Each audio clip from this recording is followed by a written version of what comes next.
Mr. Sharma please say something about the advertisement and anniversary of the school. Please tell me, Mr. Sharma.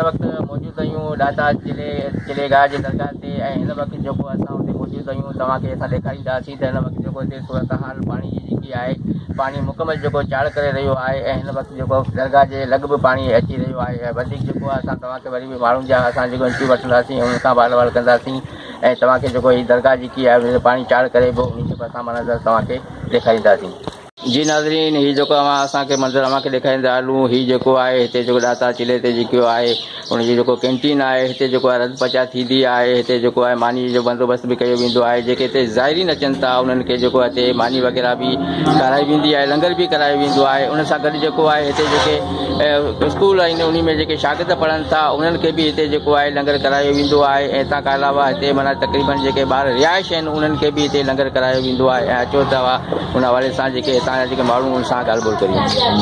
हिन वक़्तु जेको आहे तव्हां हिते बीठा आहियो ऐं जेके बोर्ड जी सूरत हाल आहे जेको हिन वक़्तु असां ॾिठो त पाणी जेकी चाड़ आहे उहा बि हिते ज़्यादा आहे उनजे हवाले सां असांखे थोरो ॿुधाइजो। बस चाड़ हींअर जेकी आहे सो ज़्यादा आहे ऐं ज़्यादा लॻे पई माण्हू खे त अञा पहिरों के हिसाब सां पहिरीं एतिरो पाणी अची वियो लंगर खाने में ऐं तमामु पुराणो आहियां ऐं इन हिसाब सां पाणी जेको अचे पियो हींअर उहो बि वधीक अचे पियो असांजा पाणी। हिन वक़्तु जेको पाणी दरगाह में हिते बीठो आहे असां ॾिसूं पिया चढ़े पियो ऐं छा हिन वक़्तु अव्हांजे छा अहवालु आहे त भई हिन वक़्तु जेको हींअर जेको पाणी इंजा बि छॾियो आहे ॿुधण में आयो आहे त हिन वक़्तु जेको पाणी जी सूरत छा आहे हुनजे हवाले सां असांखे ॿियो थोरो ॿुधाइजो। पाणी बि हींअर ज़्यादा में ज़्यादा वधी रहियो आहे ऐं उन खां जेको पोयां जो पाणी ॿुधाइनि पिया उहो अञा वधीक ॿुधाइनि पिया ऐं उन खां असीं हींअर ना ख़बर हुयूं पर ॿुधाइनि ज़्यादा पाणी पिया उहो जे पाणी अची वञे थो त हिते बिल्कुलु बोड थी वियो पाणी मथे पचालंदी आहे या हिकिड़ो टेम हलंदी आहे उनजे हवाले सां बि असांखे थोरो ॿुधाइजो दरगाह जे हवाले सां जेको कैंटीन आहे उनजे हवाले सां। जी हिते 50 बच्चा रहनि था उन्हनि जी मानी असीं करियूं था ऐं जेके ॿिया माण्हू अचनि था ईअं रहण वारा या सवारी अचनि था उन्हनि सभिनि खे असीं मानी टिकी हराईंदा पिया आहियूं। ये बताएंगे कि जो भी सैलाब आता है तो ये दरगाह है ये डूब जाती है या नहीं इस हवाले से हमें बताना। अल्हम्दुलिल्लाह ये पानी चढ़ जाता है यहाँ पर किश्ती चलती है पानी ऊपर जाता है दरगाह के अंदर जाता है पर तुर्बत के अंदर नहीं जाता पानी तो अभी पानी चढ़ा हुआ है तो खतरा तो है फिर भी अल्लाह ताला ने करम कर रहा है कि पानी को नीचे ही लगा हुआ है।